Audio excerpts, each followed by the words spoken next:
If you did something, you helped a friend or anything like that some time ago, maybe like 2-3 weeks ago, and then you remember that you did it, but when you were doing it, you didn't have khushu with ikhlas, that you were doing it for the sake of Allah. You were just doing it to help your friend, not to get something from him or anything. After, when you remember it, oh, subhanAllah, I didn't do it for the sake of Allah. Can you ask Allah subhanahu wa ta'ala to give you good deed? Yeah, go ahead, ask him and even to forgive you. وَمَا أُمِرُوا إِلَّا لِيَعْبُدُوا اللَّهَ مُخْلِصِينَ لَهُ الدِّينَ. This is ibadah you have done without any good intention.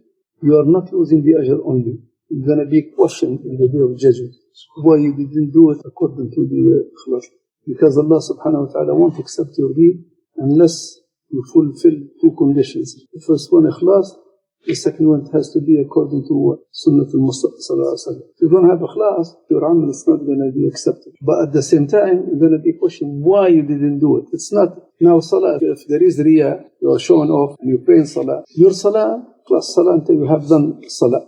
But you are going to be questioned why you have done it for somebody else, not for Allah subhanahu wa ta'ala. Allah subhanahu wa ta'ala ordered us to do it for the sake of Allah. And since we are not doing it for the sake of Allah, He's going to question us. So you lose the deed and you might be end up with the trouble. Yeah. What if you're doing it out of habit? This is somebody else. This habit. That's why Shaykh Abū always says that when you leave your house coming to the masjid, you have that feeling that you are going to the salah and Allah subhanahu wa ta'ala will reward you and you are going to do it for the sake of Allah. If you don't have this feeling and you start doing it, days go by, you will end up doing it as a habit and you don't feel the nice feeling of doing that ibadah, you might lose Allah. That's why the Prophet ﷺ said, Man sama Ramadan imanan wa ihtisaban. Man dhahaba fi janazat ahadikum imanan wa ihtisaban.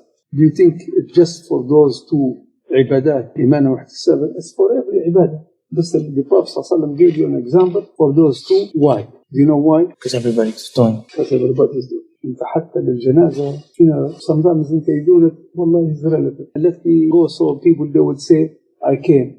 هذا علاش في الجنازة قال إيمانا واحتسابا.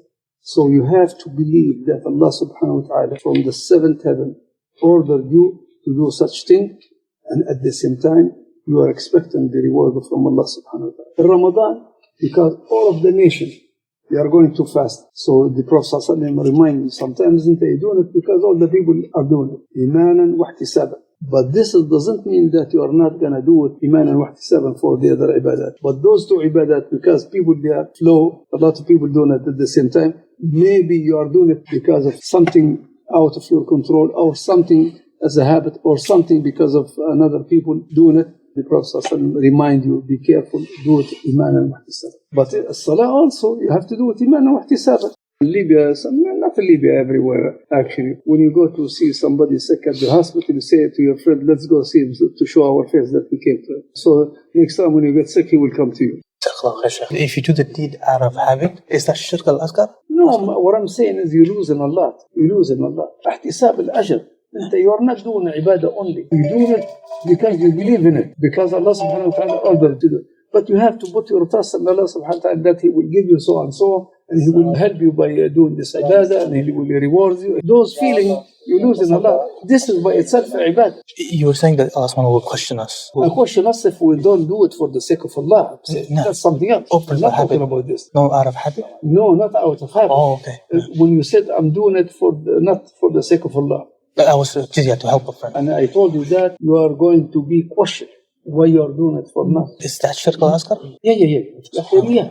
That's what the Prophet Shaykh, so even if you're not doing it to show off, but you're just doing it because your family member asks you for help. Wallahi, listen, Allah subhanahu wa ta'ala loves it. If you are not doing it for anybody else, you do it because this is something good you want to do. Period. Like that, Allah subhanahu wa ta'ala loves it, likes it.